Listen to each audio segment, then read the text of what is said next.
హైదరాబాదు నగరం అభివృద్ధి చెందింది. ఇవాళ ఈ విశ్వ నగరంలో బీజేపీ వాళ్ళు విషం జిమ్ముతున్నారు. ఇవాళ బీజేపీ వాళ్ళ ఆలోచన ఒక్కటే, మత చిచ్చు పెట్టాలి, మతాల మధ్య విభజన చెయ్యాలి, ఎన్నికల లబ్ధి పొందాలి. ఇది తప్ప ఇంకొక ఆలోచన లేదు. ఈడికొచ్చిన మా సోదరులను నేను అడుగుతున్నా, శ్రీరామనవమి మనం చేయలేదా? హనుమాన్ జయంతి మనం చేయలేదా? మన తాతలు ముత్తాతలు పోచమ్మ ఎల్లమ్మ మైసమ్మ పూజలు చేయలేదా? కోడిని కొయ్యలేదా? కళ్ళు పొయ్యలేదా? మనకా వీళ్ళు హిందుత్వం గురించి నేర్పేది? ఇవాళ కేవలం అక్షింతల పేరు మీద రాముడి వారి ప్రతిష్ట జరగక ముందే 15 రోజుల ముందుగానే గ్రామాలకు పట్టణాలకు అక్షింతల పేరు మీద పంపించి ఓట్ల బిచ్చమెత్తుకునే ప్రయత్నం చేస్తున్నారు బీజేపీలు.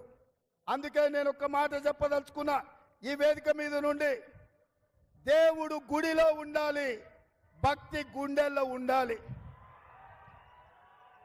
ఇవాళ నా హిందువులకు నా ముస్లిం సోదరులకు నేను విజ్ఞప్తి చేయదలుచుకున్నా, ఇవాళ ఈ రాష్ట్రంలో బీజేపీ పెట్టబోయే మత చిచ్చు ఉచ్చులో పడొద్దు.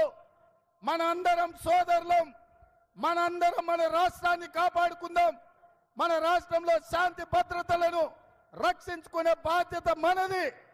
ఇవాళ రెచ్చగొట్టే ప్రకటనలు చేసిన పార్లమెంటు సభ్యురాల మీద తక్షణమే ఎన్నికల అధికారులు క్రిమినల్ కేసులు పెట్టాలి, అరెస్టు చేయాలి.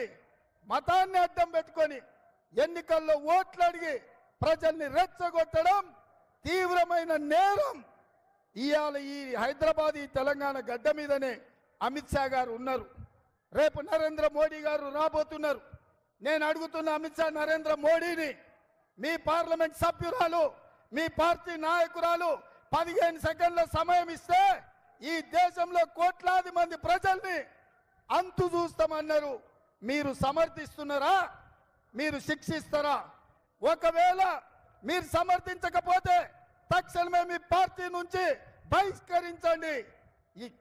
ఇవాళ కాంగ్రెస్ పార్టీ చెబుతుంది, దేవుడు గుడిలో ఉండాలి, భక్తి గుండెల్లో ఉండాలి. పోలింగ్ బూత్ లో బీజేపీలు బిచ్చమెత్తుకున్నట్లు ఓట్లు కొల్లగొట్టాలని ఏదైతే ఆలోచన చేస్తుండ్రో ఇది దుర్మార్గమైన ఆలోచన. అందుకే మిత్రులారా, బీజేపీని తిప్పి కొట్టాలి, బీజేపీని ఎన్నికల్లో ఓడించాలి.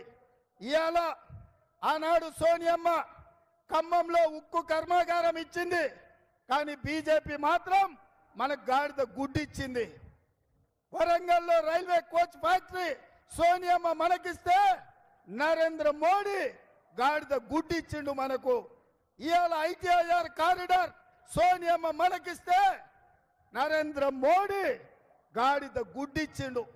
అందుకే మిత్రులారా, ఇవాళ మిమ్మల్ని అడగదలుచుకున్నా, మీరు నాతో పాటు నేను బీజేపీ ఏమిచ్చిందంటే గాడిద గుడ్డిచ్చిందని మీరు అనాలి, మోడీ ఏం తెచ్చిందంటే గాడిద గుడ్డు అని మీరు అనాలి. సిద్ధమేనా?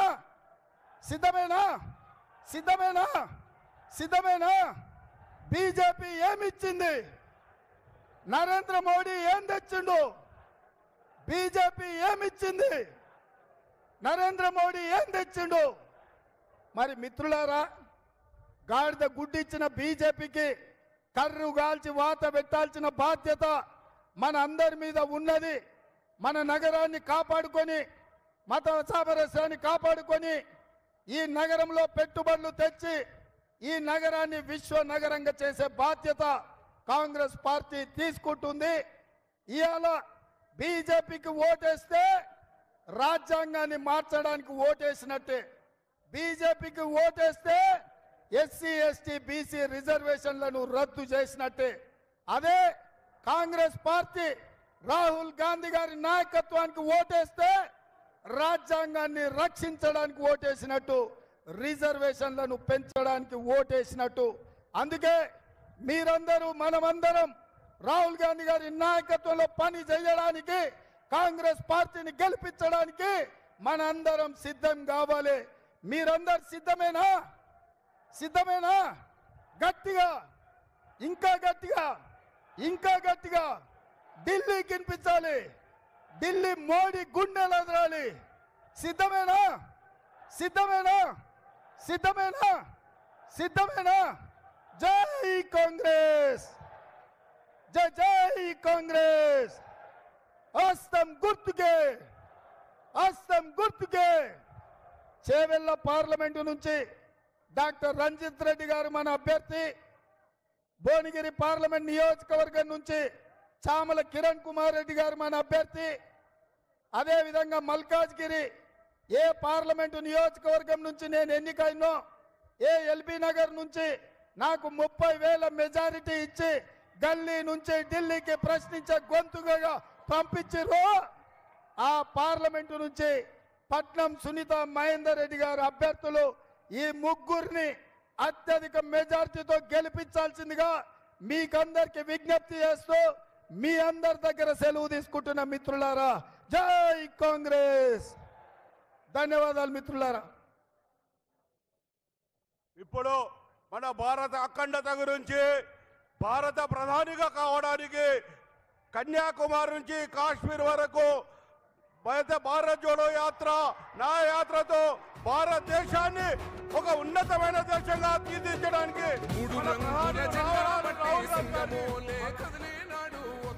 కాంగ్రెస్ సూర్యుడు మన రాహుల్ గాంధీ నిగదీసి అడిగే మునగాడు. వీడు భూమిన వానైతాడు, బీద సాదల ధైర్యం వీడు, దోపిడి దొంగల భరతం పడతాడు.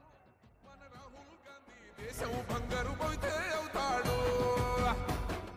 ఇందిరమ్మ సంక్షేమాలు సోనియమ్మ చేసిన మేలు, స్వాతంత్రం తెచ్చిన పార్టీ తెలంగాణ ఇచ్చిన పార్టీ.